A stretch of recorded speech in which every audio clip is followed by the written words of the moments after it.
Kia ora, hello, I'm Philip Duncan. Thanks for joining us for our Tuesday weather update recorded on July the 23rd. Well, we're forecasting high pressure exiting Australia and moving into the north of New Zealand over the next couple of days, and then exiting away from New Zealand 1 week from now. And as it does so a week from now, we may well be seeing a winter blast coming into the country. We'll talk about that in a moment, but first of all, let's kick off with what is going on around the country for now. And we've got this low pressure zone just south of the Chatham Islands. The other day, that low covered the whole screen. It's now shrunk into one spot, and as it does that, windy weather surrounds it. So we're still seeing that windy southwesterly blowing past places like Otago Peninsula, Banks Peninsula, and Mahia Peninsula. Also a windy southerly coming in around Cook Strait, and a windy sou-wester around Auckland, which is another wind tunnel. So as those sou-westers blow through up the north here, there could be a few showers still over the next couple of days. Here's how we look at 3 o'clock in the morning, overnight tonight, basically. High pressure zone smack bang over the top of Port Macquarie, New South Wales, and around Auckland and northern parts of New Zealand, those sou-westers carry on with plenty more showers coming in overnight and through Wednesday itself. But the main feature is really this northwest to westerly airflow on the southern edge of the high coming into the lower part of New Zealand, and that is about to lift up the temperatures. So let's have a look at the next 48 hours. You can see that high rolling into the north here, and those northwest winds, they come back into the South Island, brings in a little bit of rain, but it's really that northwesterly flow that we're going to feel those temperatures going up and well above normal for this time of the year. So let's make sense of what I just mentioned. Here is lunchtime Wednesday, the high drifting out from Australia, in fact over the top of Lord Howe Island. Southwest winds carry on through Auckland, brushing parts of Taranaki and Northland and Waikato with a few showers. Coromandel Peninsula in the mix there too. Bit of a southerly around northern parts of Hawke's Bay might also produce a couple of showers. Otherwise, most places are looking fairly dry. There might be a couple of showers around Stewart Island and Fiordland too. But it's this airflow coming out of the Australian interior and crossing over the South Island. That's why we're about to see temperatures going up. Maximum temperatures on Wednesday, look at this, at the lower part of New Zealand, those inland places like Queenstown and Wanaka and Cromwell, well up where they were a week ago. So 10 degrees maximum now versus 4s and 5s and 6s that we saw last week. And the coastal fringe around the Catlins and going into Otago, you're talking about 14 degrees there. That's also well above where it's been. The top of the country is fairly mild as well, and central areas are about where they've been, although look at the 15 we're seeing over here in parts of Hawke's Bay in that eastern side. So we are warming up in the days ahead. The frosts are getting lighter and retreating further in towards the mountains. Thursday lunchtime, there is the high moving closer to New Zealand. We've still got a southwesterly at the top, a couple of showers still lingering here and there, mostly on the western side. Eastern areas should be quite sunny. By Friday, the high now finally moves in to the North Island. So the centre of the anticyclone will cross right over the top of the North Island, bringing lighter winds and clearer skies for inland areas and to the east.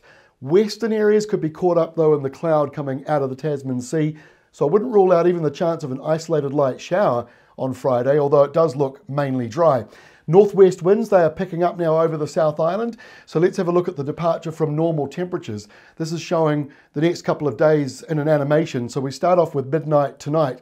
The blue areas here show where the temperatures are a little bit cooler than average. But let me animate now Thursday and Friday, and it disappears. And then you see the orange coming in. That means in the pale yellow colours, +2, +4, maybe +8. More than usual, so 4, 5, 6, 7 degrees warmer than it should be for this time of the year. But you get to Friday night, Saturday morning, some parts of the South Island might be over 10 degrees warmer than they normally would be for this time of the year. So that's why you're hearing us mention this, that pulse of warm air coming out of Australia definitely will be noticeable. So Saturday, the high is now moving along quite quickly. So, it's at the moment, it's still over Australia. By Saturday, it's out past the Chatham Islands and is moving away from us. That means that the northwest flow carries on. We've got some rain in here. Not looking as cold though for those wanting snow on the ski fields.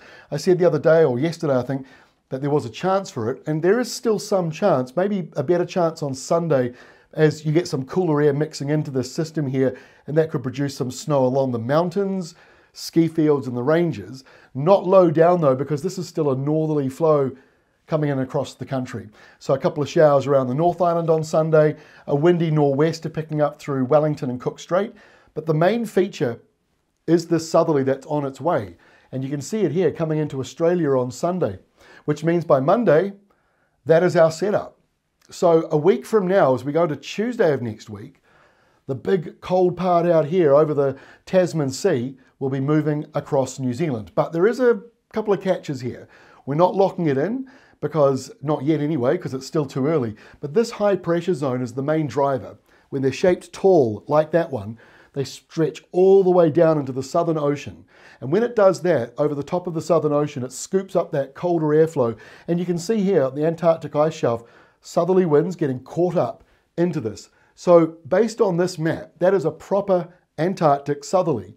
However, the same high anticyclone that is producing it may end up sort of moving quickly, caught up in the roaring 40s. If it starts to come out south of New Zealand, that will do two things. It will shut down the southerly flow to some degree, and it will also tilt the air as a southeasterly coming into parts of Canterbury and Otago. That's a proper wintry direction. For those of you who have lived there a long time, you'll know that. So we're keeping a very close eye on this proper winter blast stuck between two big highs, and the highs are the big controlling parts of it all, but you also need low pressure like you see here, sort of moving out to the east of the country or southeast of the country, and that's the big question. How will these highs and lows shape themselves a week from now? And we can't quite lock it in, but you can certainly see that is a lot of cold air moving all the way up as far north as Brisbane and Queensland. So when that happens and it moves our way, that could be a cold blast. So we'll have more details about that as we go through this week. As we say, not locking it in, but it is to that level and at that time of year where we like to give you advance warning for the farmers, in particular for livestock, especially as we're getting into lambing season now, which some of you already are or about to. Anyway, that is all from me for today. I'll be back again tomorrow and we'll take a closer look at what is happening next week. We'll see you then.